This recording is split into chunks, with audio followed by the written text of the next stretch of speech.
It was a humid Monday morning in Washington, D.C., but the temperature inside Capitol Hill was about to get even hotter. The corridors buzzed with whispers. Reporters lined the steps outside the Department of Justice. Political analysts were scrambling to get in front of cameras.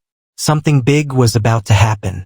At the heart of the storm stood Pam Bondi, the no-nonsense, sharp-as-a-tack United States General Attorney, handpicked by President Donald Trump in his second term. Bondi had made waves in the past for her aggressive stance on corruption, her flair for courtroom drama, and her unapologetic patriotism. But this time, her target wasn't a cartel kingpin or corporate fraudster. No, this time it was Congressman Jerry Nadler. For years, Nadler had stood as a symbol of the Washington establishment. A longtime Democratic lawmaker from New York's 10th District, Nadler had been both revered and reviled. Critics saw him as a career politician who knew how to play the game, deeply embedded in the so-called swamp. Supporters painted him as a guardian of progressive ideals. But in recent months, rumors had begun to swirl, allegations of backdoor deals, misuse of committee powers, and collusion with lobbyist groups operating under foreign interests. Whispers grew into murmurs, murmurs into leaks, and leaks into headlines. Bondi's office had been quietly investigating for over 6 months.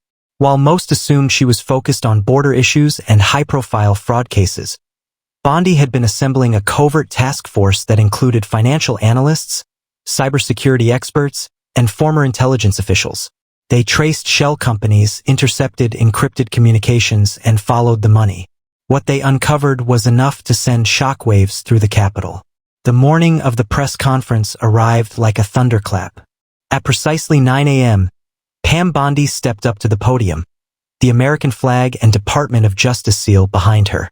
Flanked by 2 aides, she looked directly into the cameras with that signature Florida-tough glare. "Good morning," she began, her voice steady and clear. "Today, the Department of Justice is announcing a full-scale federal investigation into Congressman Gerald Nadler for violations of the Foreign Agents Registration Act, illicit financial transactions through offshore accounts, and abuse of power while serving as chair of the House Judiciary Committee." The room erupted into gasps. "This is not a political witch hunt," she continued. "This is about truth. It's about restoring the integrity of our institutions. We have evidence, emails, bank transfers, private correspondence, that will be made available to the House Ethics Committee, the FBI, and if necessary, a special grand jury." Across town, in a lavish Georgetown townhouse, Jerry Nadler sat frozen, his morning coffee untouched. His staff scurried around, phones buzzing nonstop. Within minutes, his name was trending across all platforms. Some allies attempted to defend him, calling the accusations political retaliation.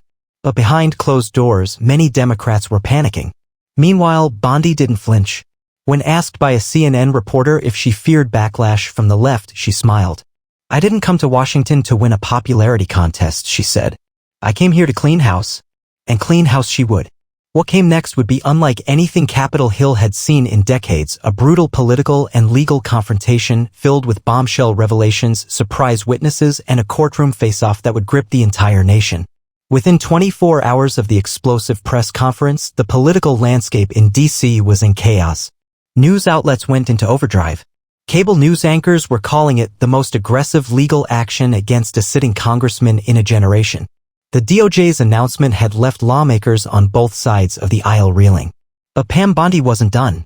Inside the Justice Department's war room, an operations hub set up for the case, Bondi reviewed the documents again.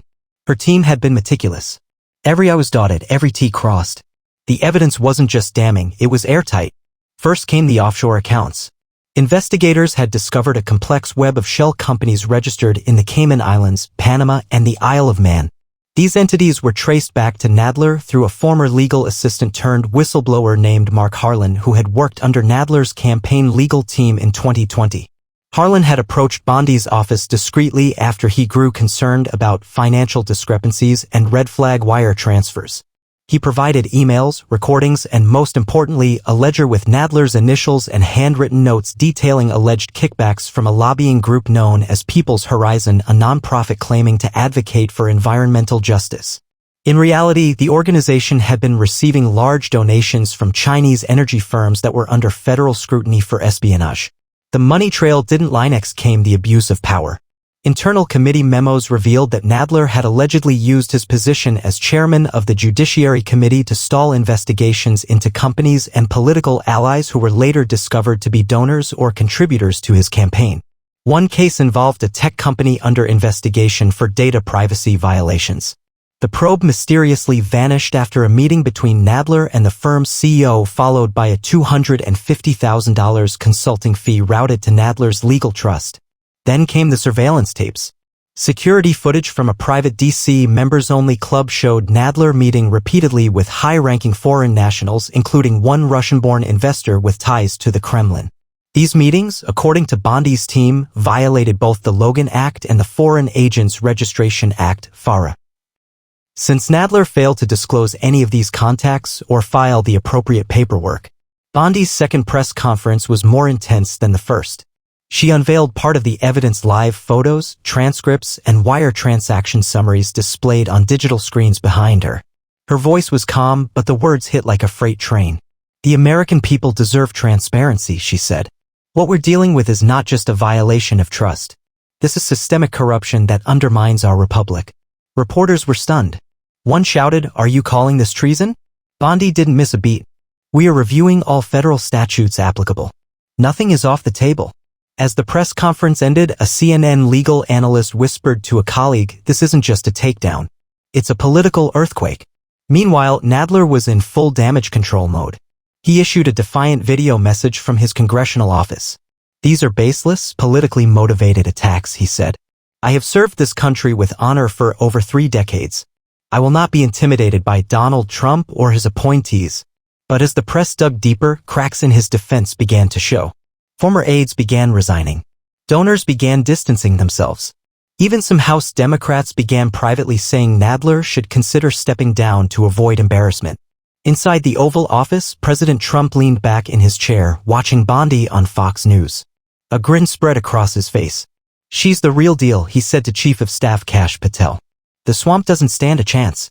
And in that moment, Pam Bondi knew she was just getting started. The buzz in the Capitol was deafening. Journalists were camped out near committee rooms, protesters gathered outside Nadler's New York office, and political pundits debated endlessly on every network. Yet in the eye of the storm, Pam Bondi remained laser-focused. Her team was ready to take the next step, testifying before Congress. The House Oversight and Judiciary Committees had demanded that Bondi appear in a joint hearing. Some expected her to falter under pressure. After all, facing hostile lawmakers, many of whom had aligned with Nadler for decades, was no small task. But Bondi wasn't intimidated. In fact, she welcomed it. The morning of the hearing, Bondi walked into the chamber like a general heading into battle, stoic, confident, armed with facts. Dressed in a tailored navy suit, she carried a thick folder under one arm and had the Constitution tucked neatly into a leather binder. Behind her sat members of her investigative team. The room was packed. Cameras from every major news outlet were rolling. Nadler was notably absent, citing medical reasons, though sources revealed he was advised by legal counsel to avoid public appearances. The chairman gavelled the hearing to order, and after the formalities, Bondi was sworn in. "What we are about to disclose today," she began, her voice echoing through the chamber, "is not just a legal matter.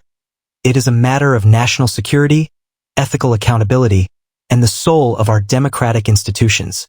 Representative Alexandria Ocasio-Cortez, who sat on the panel, tried to interrupt her with a procedural objection. Bondi turned to her sharply. "With all due respect, Congresswoman, I'm not here to play political games. I'm here to present facts." The room hushed. Bondi then proceeded to unveil the depth of her office's findings.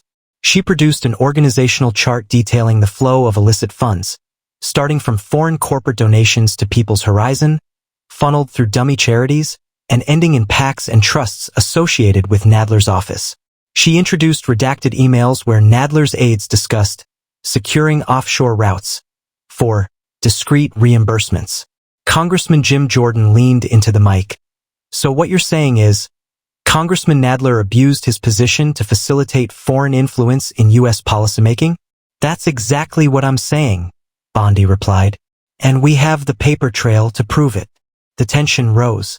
Representative Ilhan Omar attempted to challenge the evidence, accusing Bondi of smearing a respected public servant with Trumpian tactics. Bondi calmly pulled out an email that showed Nadler's committee lobbying for leniency on behalf of a foreign tech conglomerate under FBI investigation. At the exact time he received a private donation from a subsidiary linked to that company. "You can call it Trumpian, Congresswoman," Bondi said coolly. "But I call it criminal." The chamber erupted in murmurs. Bondi wasn't done. She played audio clips of internal conversations where staffers joked about keeping things off paper and looping Jerry in quietly. One particularly damning quote from Nadler himself, recorded during a phone call, said, "We can get it pushed through. Just make sure the money doesn't show up in D.C. until after the next quarter." The silence in the room was deafening. Even skeptical Democrats couldn't hide their concern. A few members whispered to staffers. Phones lit up with texts and calls. Everyone knew. This wasn't just a smear job. This was a demolition. Bondi wrapped up her testimony with one final statement. "I took an oath to uphold the Constitution, not to protect the careers of corrupt politicians. This case is not about red or blue. It's about right and wrong. The American people deserve better. And I intend to deliver justice, no matter how high the corruption goes."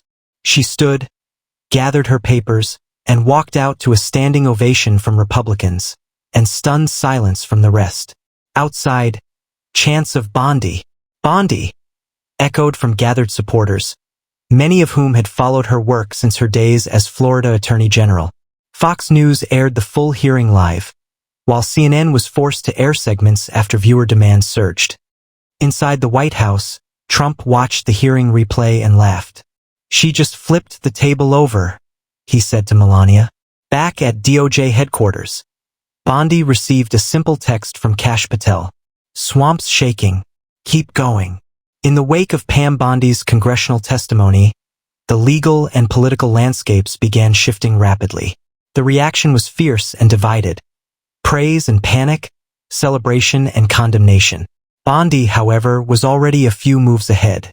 As she walked out of the Capitol that afternoon, she wasn't heading home. Instead, she got into a black SUV and made her way to the federal courthouse downtown. There, she met with federal prosecutors and top members of her internal task force. She was now ready to escalate the investigation to the next level. A grand jury indictment. The grand jury was impaneled quietly, under seal, without public notice. Comprised of 12 citizens from the D.C. area, it would review the findings Bondi's team had compiled, evidence that pointed to serious crimes. Money laundering, failure to register as a foreign agent, wire fraud, and obstruction of justice. Bondi had a strategy. She wasn't just going after Jerry Nadler. She wanted to expose the system that enabled him. In a secure conference room, Bondi personally presented the opening statements to the grand jury. "You are not just reviewing the conduct of a single man," she told them. "You are witnessing how corruption eats away at our democracy. This case is about accountability, holding even the most powerful figures in Washington responsible." One by one, key witnesses testified before the jury. Mark Harlan, the former aide, explained how he was instructed to create false compliance memos and launder campaign funds through research grants and consulting projects that never actually occurred. Sarah Langston, a retired FBI cyber analyst who was recruited to assist with the investigation, presented digital forensic evidence, including encrypted messaging logs between Nadler's staff and offshore banking intermediaries. Internal DOJ financial experts walked the jury through the flow of funds, using sophisticated 3D graphs to show how money passed through layers of shell companies before ending up in trusts controlled by Nadler's legal team. Back on Capitol Hill, the air grew thick with anxiety. Nadler's office had become a fortress. His aides instructed not to speak to press, and his lawyers filed a flurry of motions to try and discredit Bondi's probe as executive branch overreach. But the strategy wasn't working. Every time they moved to block something, Bondi came back with more evidence, legal, verifiable, and unshakable. Even some Democrats were now beginning to distance themselves. Congresswoman Abigail Waters of Virginia said on MSNBC, "If the evidence proves Congressman Nadler violated federal law, He must face the consequences. No one is above the law, not even someone who has served as long as Jerry has. The whispers in the house grew louder. Resignation talks were circulating. But Nadler was defiant. "This is a Trump witch hunt," he barked during a brief press conference, visibly rattled. This is what happens when an authoritarian administration tries to silence its opponents. But Bondi never addressed the personal attacks. She didn't need to. Her evidence did the talking. And then came the leak that turned the entire case into a national firestorm. Late one night, a sealed court filing was leaked to a conservative news blog. It revealed that Bondi's team had obtained recorded conversations between Nadler and a foreign agent dating back to 2021. In the audio, Nadler discusses legislative strategy tied directly to contributions from an unnamed foreign entity. The authenticity was confirmed within hours. The media exploded. Fox News ran the headline, "The tape that will end Nadler?" Even MSNBC couldn't spin it. Rachel Maddow, visibly shaken, said, "If these recordings are verified, we are looking at a political scandal of historic proportions." In the court of public opinion, the tide turned. Polls showed 62% of Americans supported the DOJ's investigation, including 40% of registered Democrats. Hashtags like #BondiJustice and #DrainItAll trended for days. And then the call came. The grand jury had reached a decision. A federal judge reviewed the sealed indictment and signed off on it. The charges were historic 8 felony counts, including conspiracy against the United States. Pam Bondi stood at the center of it all, her eyes on the prize, not personal glory, not political points, but justice. Real, raw, unapologetic justice. In a televised statement, Bondi stood before America once more. "This case is not about left or right. It is about truth. Today, I am announcing the federal indictment of Congressman Jerrold Nadler on multiple felony counts. The swamp is not untouchable. And from this day forward, let it be known, corruption in Washington will no longer be ignored. We are not backing down." She walked away from the podium as the reporters shouted questions, but she didn't look back. Because the real battle was still ahead. The morning after the indictment broke, America woke up to a political reality few had ever imagined. A sitting member of Congress, Jerrold Nadler, one of the most entrenched and powerful Democrats on the Hill, was facing a full-blown federal prosecution. The Department of Justice released the official indictment documents shortly after Bondi's statement. Every page read like the script of a political thriller. Detailed breakdowns of illicit transactions, wiretaps, secret meetings with foreign lobbyists, manipulation of legislation in exchange for favors, it was all there. And Bondi had the receipts. Cable networks couldn't keep up. MSNBC went silent for long stretches, while even CNN was forced to acknowledge the overwhelming mountain of evidence. Fox News anchors celebrated it as the biggest swamp-draining moment since Trump took office. But Bondi wasn't basking in the limelight. She was already preparing for the courtroom showdown of a lifetime. Nadler, facing mounting pressure, called an emergency press conference at his Manhattan office. Surrounded by a dwindling group of loyalists, he launched into a fiery tirade. "I will not resign. I am innocent. This is political warfare, not justice," he shouted. Donald Trump and Pam Bondi are using the Department of Justice as a weapon. But even as he spoke, his voice cracked. Gone was the thunderous liberal icon who had once led impeachment hearings. What remained was a man drowning in scandal and betrayal.